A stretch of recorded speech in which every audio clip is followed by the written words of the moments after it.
Hello student, मैं मजीद sir. आज हम लोग जेक बोर्ड के 10वीं क्लास के स्टूडेंट के लिए टर्म 1 का साइंस का सेट 2 सॉल्व करेंगे। इससे पहले मैंने साइंस का सेट 1 अपलोड कर दिया है।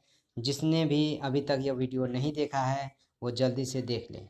यदि आपको यह वीडियो अच्छी लगती है और ऐसे वीडियो और देखना चाहते हैं तो चैनल को लाइक करें, सब्सक्राइब करें और दोस्तों के साथ शेयर करना ना भूलें। तो चलिए अब हम लोग वीडियो शुरू करते हैं। पहला प्रश्न है, यदि किसी अवतल दर्पण की फोकस दूरी f तथा वक्रता त्रिज्या r हो तो क्या होगा। इसका ऑप्शन में आएगा। तो इसमें चार ऑप्शन दिए हुए हैं। तो इसका आंसर होगा कि फोकस दूरी वक्रता त्रिज्या की आधी होती है। फोकस दूरी वक्रता त्रिज्या की आधी होती है। तो इस हिसाब से इसका आंसर हो जाएगा बी। इसका आंसर हो जाएगा बी।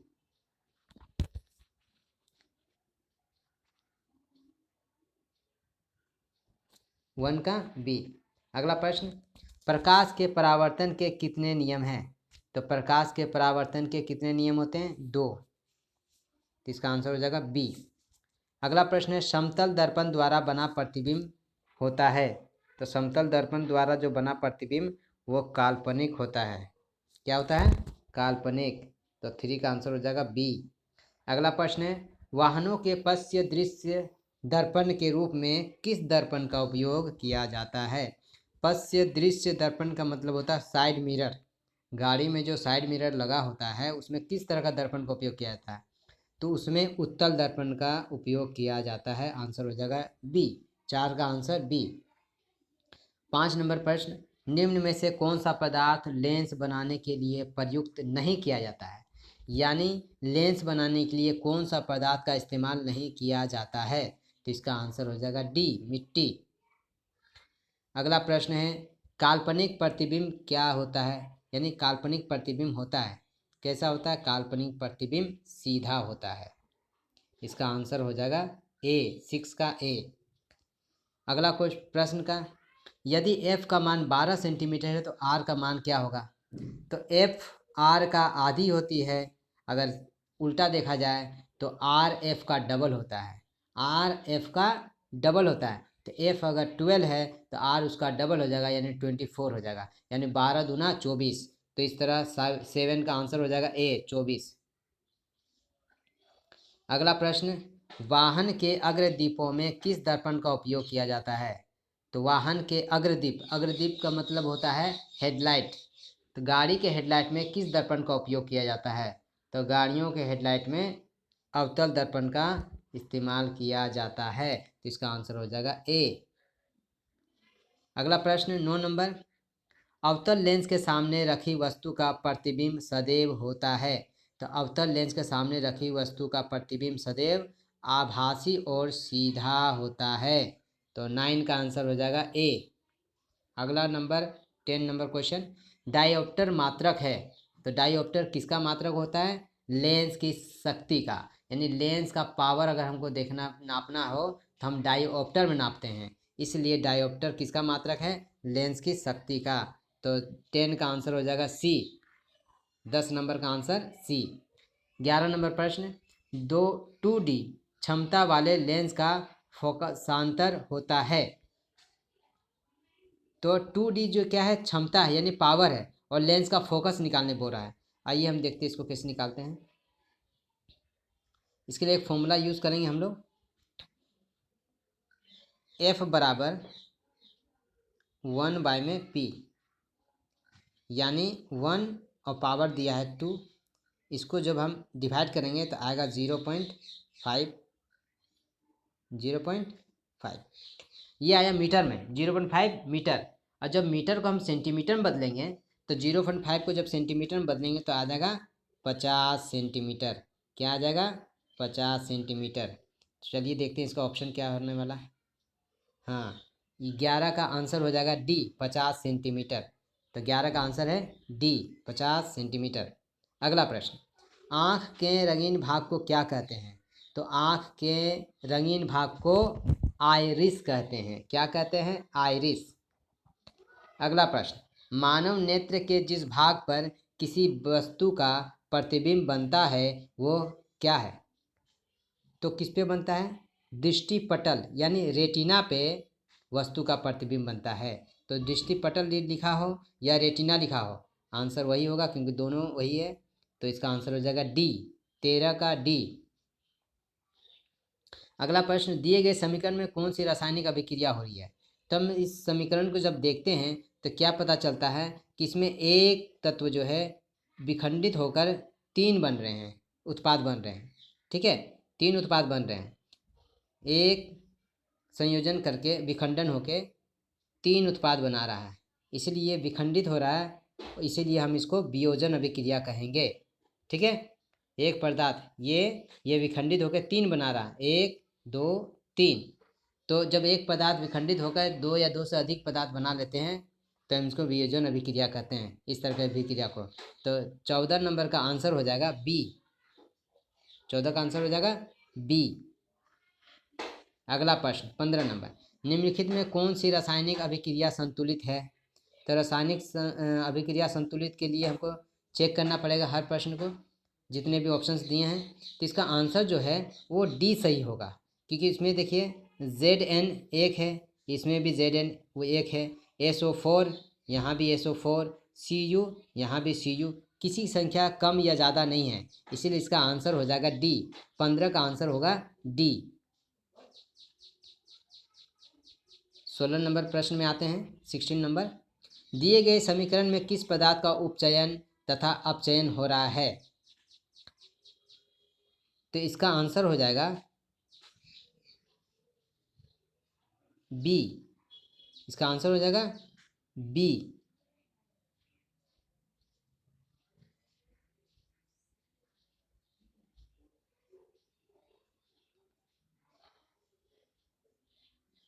यहाँ पर एक ऑप्शन में गलती लिखा हुआ है, ये प्रश्न मिसप्रिंट है, लेकिन जो अब आंसर जब दिया जाएगा एग्ज़ाम में वहाँ मिसप्रिंट नहीं होगा, यहाँ CUO होना चाहिए था, यहाँ CO लिखा हुआ है। ठीक है, इस वजह से अभी समझाने में हमको थोड़ी सी दिक्कत है। तो यहाँ CU अगर हो जाता तो पता चलता CUO, यानी यहाँ O आ गया है और PBO का O गायब हो गया है। ठीक है, PBO का O गायब हो गया, तो उपचयन हो रहा है CU का और अपचयन हो रहा है PBO का। ठीक है, तो इसीलिए इसका आंसर हो जाएगा बी, 16 का आंसर बी। 17 नंबर प्रश्न, विकृत गंधिता कौन सी अभिक्रिया के कारण होती है? तो विकृत गंधिता जो है वो उपचयन के कारण होती है, आंसर हो जाएगा 17 का ए। अगला प्रश्न, चूने से सफ़ेदी करते समय चूना में पानी डालने पर ऊष्मा निकलती है, इसमें कौन सी अभिक्रिया होती है? तो ये वर्ड जो लिखा हुआ है ऊष्मा, तो जिस अभिक्रिया में ऊष्मा निकलती है उसे ऊष्माक्षेपी अभिक्रिया कहते हैं। ठीक है, क्या कहते हैं? ऊष्माक्षेपी अभिक्रिया। तो इसका आंसर हो जाएगा ऊष्माक्षेपी। ये संयोजन करके बनता है, इसीलिए संयोजन, ऊष्माक्षेपी संयोजन। इसका सी का भी आंसर वही है, ऑप्शन भी सेम दे दिया, मिसप्रिंट है ये। ठीक है, 18 का आंसर होगा ए। लोहे की कील को कॉपर सल्फेट के विलयन में डालने पर कॉपर सल्फेट के विलयन का नीला रंग धूसर हो जाता है, इस प्रक्रिया में कौन सी अभिक्रिया हो रही है? तो नील की कील को जब कॉपर सल्फेट के विलयन में डालते हैं तो कॉपर सल्फेट जो है का उसका विलयन नीला रंग से धूसर हो जाता है। ठीक है, आइए हम इसको समीकरण से बना के समझते हैं। लोहे की जो कील होती है वो क्या होती है? Fe। कॉपर सल्फेट का होता है CuSO4। जब अभिक्रिया कर लेता है तो फॉर्मूला बन जाएगा FeSO4 और इधर आएगा प्लस Cu। तो हम इस अभिक्रिया में देखें समझ जाएंगे कि यहाँ जो Fe है ये क्या किया, SO4 को अपने साथ ले आया और Cu अकेला रह गया, तो इसमें एक अपना स्थान बदल रहा है। ठीक है, एक अपना स्थान बदल रहा है, इसीलिए इसे विस्थापन कहते हैं। तो ये हो गया विस्थापन अभिक्रिया। ठीक है, 19 का आंसर हो जाएगा सी, विस्थापन अभिक्रिया।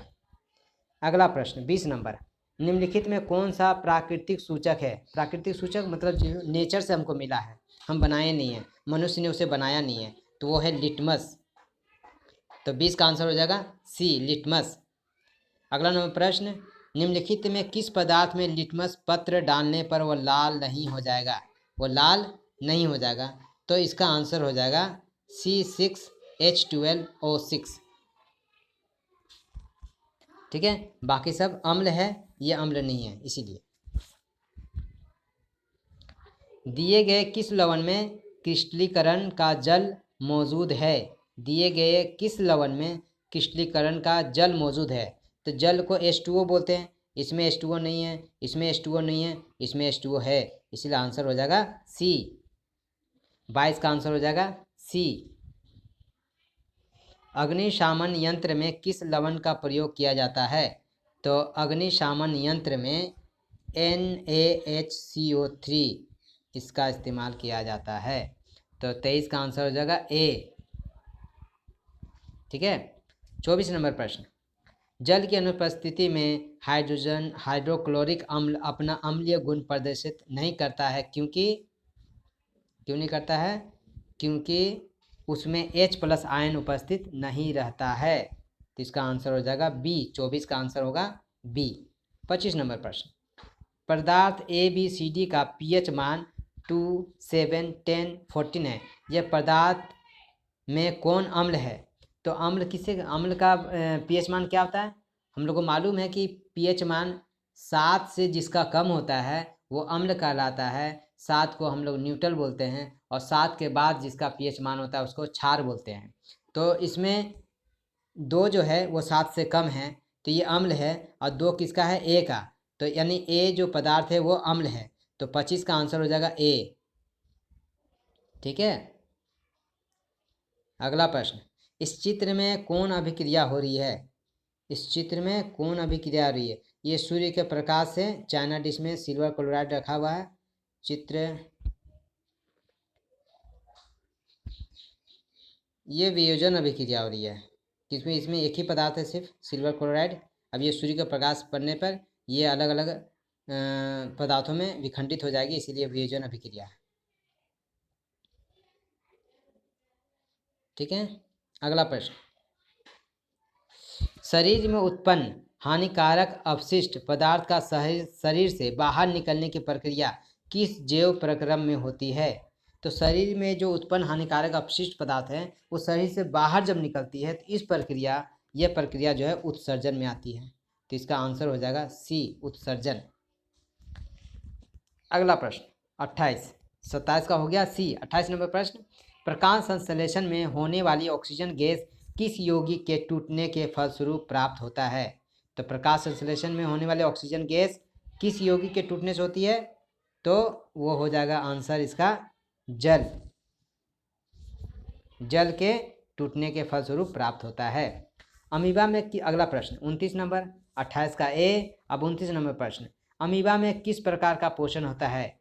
तो अमीबा जो है वो प्राणी संभोजी पोषण होता है, यानी इसका आंसर हो जाएगा डी।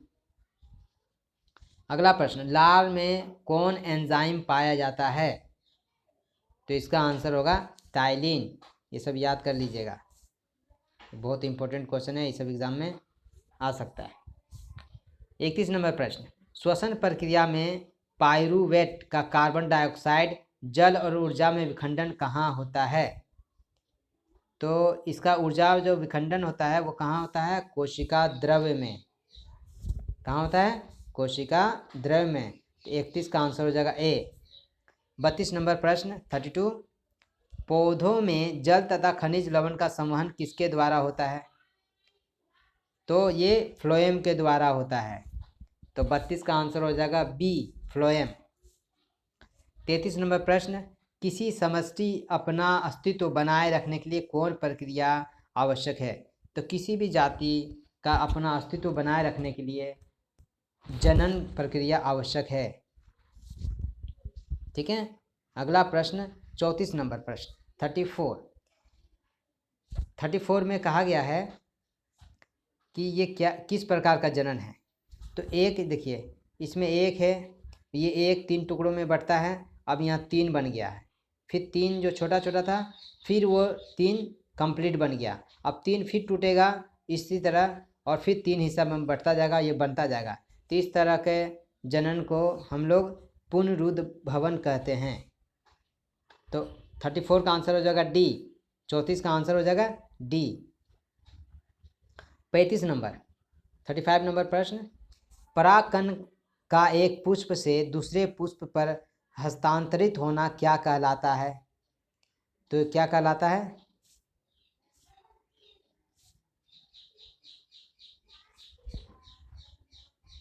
परागन कहलाता है। क्या कहलाता है? परागन। अगला प्रश्न 36 यानी 36 नंबर, भ्रूण को माँ के गर्भाशय की किस भाग से पोषण मिलता है? भ्रूण यानी बच्चे, माँ के पेट में जो बच्चा होता है उसे पोषण माँ के गर्भाशय में किस भाग से मिलता है? तो वो मिलता है प्लेसेंटा। तो 36 का आंसर हो जाएगा ए, 36 का आंसर होगा ए, प्लेसेंटा। अगला प्रश्न 37 नंबर, एक उत्तम ऊर्जा के स्रोत की क्या विशेषता होती है?